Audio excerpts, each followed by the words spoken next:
आप सभी को जय मसीह की। प्रभु यीशु मसीह का धन्यवाद हो। आइए हम परमेश्वर के वचन में से देखते हैं कि हमारे जीवन में गुलामी क्यों आता है और बंधुआई में परमेश्वर के लोग क्यों चले जाते हैं। तो परमेश्वर के वचन में प्रियो जब हम देखते हैं कि यहोवा परमेश्वर उत्पत्ति में वो पृथ्वी के एक जगह में वो क्या करता है, अदन की वाटिका को बनाता है।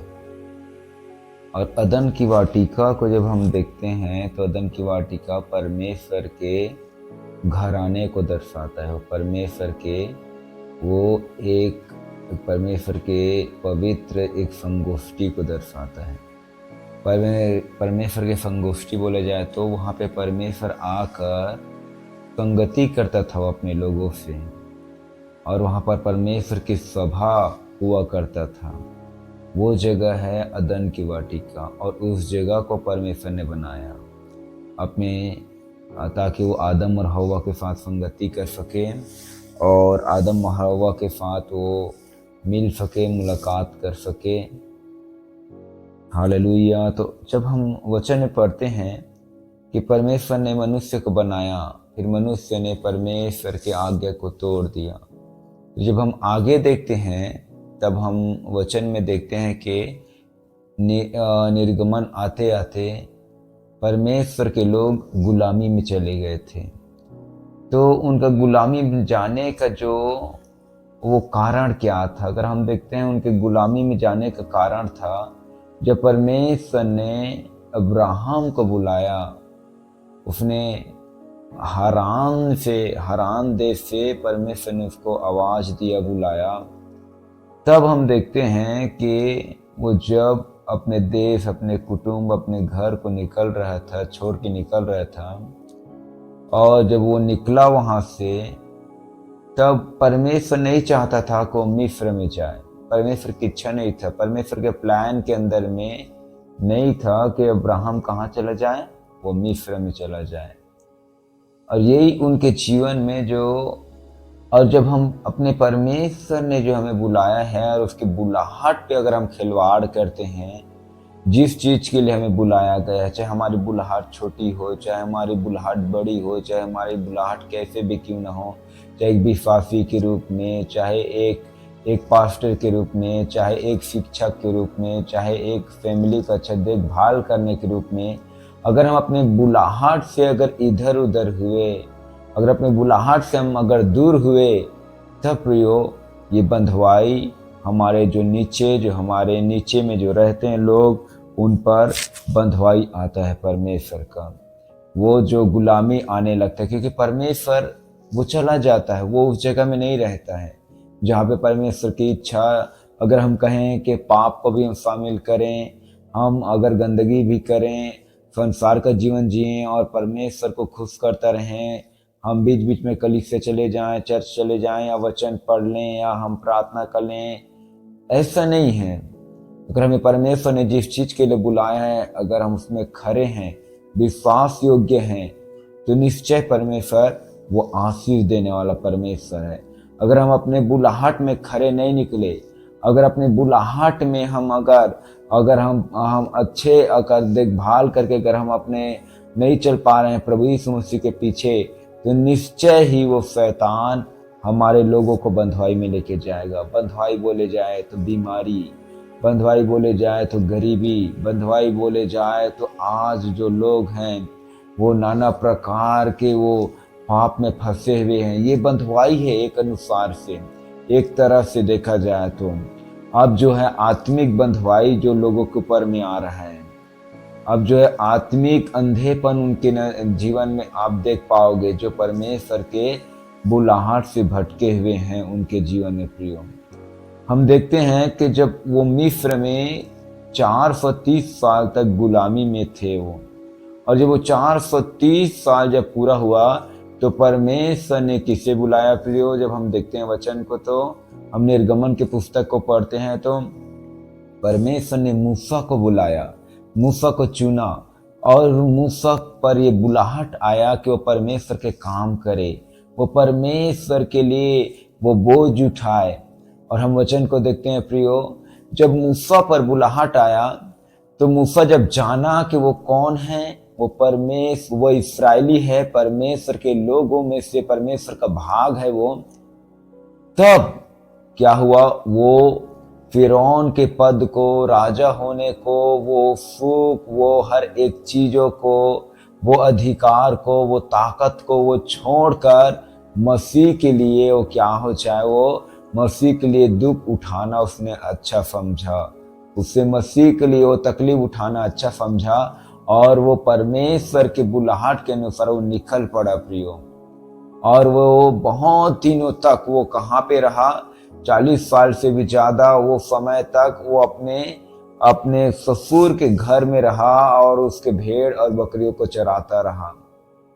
फिर परमेश्वर ने उसे कहा, तैयार हुआ मूसा, वो हर एक क्रोध से, क्योंकि मूसा के जीवन में एक क्रोध था, और क्रोध से उससे परमेश्वर सिखलाने के लिए उसको 40 साल से ज्यादा दिन लग गया था। मूसा के उसके ससुर के घर में वो रह रहा था, वो तैयार हो रहा था परमेश्वर के काम के लिए। और जब वो तैयार हुआ, परमेश्वर जानता है, तब उसको एक पर्वत में परमेश्वर ने कटीली झाड़ी पे आग में से उससे दर्शन दिया। और जब मूसा आगे बढ़ा तब परमेश्वर मूसा से बात किया, कहा ये तू इधर मत आ कहकर। फिर जब हम परमेश्वर के निकट जाते हैं, इसे देखने के लिए, इसे जानने के लिए, इसे ढूंढने के लिए, तब परमेश्वर हमसे बातें करता है, तब हमारे वो पाप को बतलाता है, तब हमारे जीवन में वो बुराई को बतलाता है।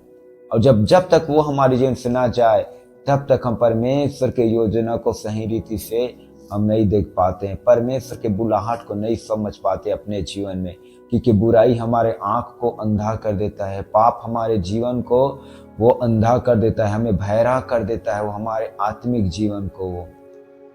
और जब वहां पे हम देखते हैं कि मूसा परमेश्वर का सामर्थ प्राप्त करके अद्भुत रीति से वो फिरौन के पास गया, और वहां पे बहुत दिनों के बाद परमेश्वर ने इस्राएलियों को मूसा के द्वारा छुड़ा के लेकर आया।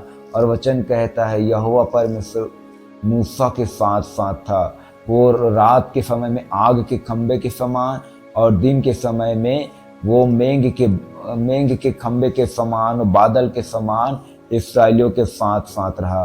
प्रियो, परमेश्वर चाहे आप कैसे भी बंधुआई में क्यों न हो, चाहे कैसे भी आप टूटे और निराश क्यों न हो, अपने जीवन में आप पछता रहे हो क्यों ना हो, कैसे भी जीवन क्यों ना हो आपका, परमेश्वर वो जानता है, वो आपको वो परमेश्वर आपके साथ है, अभी भी वो उसका प्रतिज्ञा है कि वो आपके साथ है, वो आपके संग संग रहने वाला परमेश्वर है प्रियो। और जब हम आगे देखते हैं कि वो परमेश्वर उन्हें लेकर गया, अब मूसा के वो हर एक चीज को छोड़ने की उसके दिमाग में क्या था, उसके अंदर में क्या था, उसके दिमाग में यही था कि वो उन्हें एक ऐसे देश में लेकर जाए, वो उन्हें एक ऐसे नगर में लेके जाए। मूसा के अंदर में ये दर्शन था, मूसा के अंदर में ये एक सपना था, उसके अंदर में एक उद्देश्य था कि उसके लोग जो है, इस्राएली लोग जो है, मिस्र से वो कनान देश में जाए जहाँ पे दूध और मधु की धारा बहती है। वो एक ऐसे देश में जाए जिसमें परमेश्वर का प्रतिज्ञा है, परमेश्वर विद्यमान है, परमेश्वर उनके बीच में रहता है, सुधि लेता है। और वहां पर परमेश्वर ने कहा दूध और मधु की धारा बहती है, और तुम ऐसे घर में रहोगे जिसे तुमने बनाया नहीं, तुम ऐसे पानी पियोगे जिसे तुमने खोदा नहीं है, तुम ऐसे खेत का तुम फसल काटोगे जिस पर तुमने हल नहीं चलाया है। प्रियो, परमेश्वर ऐसे जगह में लेकर जाना चाहता है जहां पर वो अनंत, वो शांति, वो आनंद और बहुत आयत का जीवन है। अपने लोगों के लिए वो ऐसे सोच के रखता है परमेश्वर पिता। लेकिन बहुत से लोग जो है उस गुलामी से जब बाहर आए तो बहुत से लोगों ने सोचा, और बहुत से लोगों ने परमेश्वर के ऊपर में शक किया, कुड़कुड़ाया, बुड़बुड़ाया, अपने बुरे चाल से, पाप से, अपराध से उन्होंने पश्चाताप नहीं किया, परमेश्वर के समीप अपने जीवन को नहीं दिया, और वो बीच रास्ते में वो मारे गए। प्रियो, हमारे जीवन में कब आता है ये गुलामी? जब हम परमेश्वर से भागते हैं, जब दूर होते हैं, तब यह गुलामी हमारे जीवन में आता है। तब हम हमारे जीवन में बंधन आता है। हम देखते हैं बाइबल में दानियल के समय में नबूकदनेस्सर राजा ने क्या किया। उसने इस्राएल पे, यरूशलेम पे उसने हमला किया और वो 1.5-2 साल तक उन्हें उनके इर्द गिर्द में वो पूरी रीति से वो डेरा लगा के बैठ गए थे। और फिर उसके बाद जो बेबीलोन का जो राजा था नबूकदनेस्सर, वो सारे यरूशलेम के लोगों को, इस्राएलियों को बंदी बना के बेबीलोन नगर में ले गया था। क्योंकि वचन बतलाता है, जो यिर्मयाह भाई से दिखता है, वो भविष्यवाणी करते हुए कहता है कि तुम अपने बुरे कामों से फिरो, मूर्ति पूजा से फिरो, और जो तुम मूर्तियों के साथ जो बेविचार करते इस्राएलियों, उससे मन फिराओ। और इस्राएलियों ने मन नहीं फिराया प्रियो, वो बंधन में फंसते गए। परमेश्वर के आवाज को उन्होंने बार बार इनकार किया, परमेश्वर के नबी को उन्हें बार बार उन्होंने सताया, परमेश्वर के नबी की आवाज को नहीं सुना। और एक दिन आया कि परमेश्वर ने उन्हें बंधुआई में ले गया। परमेश्वर नहीं चाहता कि हम बंधुआई में जाएं। बंधुआई का अर्थ ये है कि जैसे हम अपने बच्चों को देखते हैं, वो गलती करता है और हम उसे छड़ी से मारते हैं। हम उसे इसलिए नहीं मारते हैं कि वो मर जाए, हम इसलिए उन्हें नहीं मारते हैं कि पूरी रीति से खत्म हो जाए, नष्ट हो जाए, लेकिन हम इसलिए मारते हैं अपने बच्चों को ताकि उनके अंदर से वो गलत जो विचार है, जो गलत स्वभाव है, जो गलत उसके जीवन में जो एंटर हुआ है, उसे निकाल सकें। और वो बच्चे को ऐसा लगता है उस समय में कि वो दर्द में रहता है, वो बहुत सी बातें सोचता है अपने माता पिता के लिए। उसी प्रकार से परमेश्वर भी जो है अपने लोगों को बंधुआई में इसलिए जाने देता है। वचन कहता है कि परमेश्वर ने इस्राएलियों को बेबीलोन के हाथों में दे दिया, उसने इस राजा के हाथों में दे दिया। हाँ, निश्चय वो दे दिया, तो वो इसलिए कि उनकी गलती का एहसास हो सके, इस्राएलियों का गलती का एहसास हो सके, इसलिए परमेश्वर ने उन्हें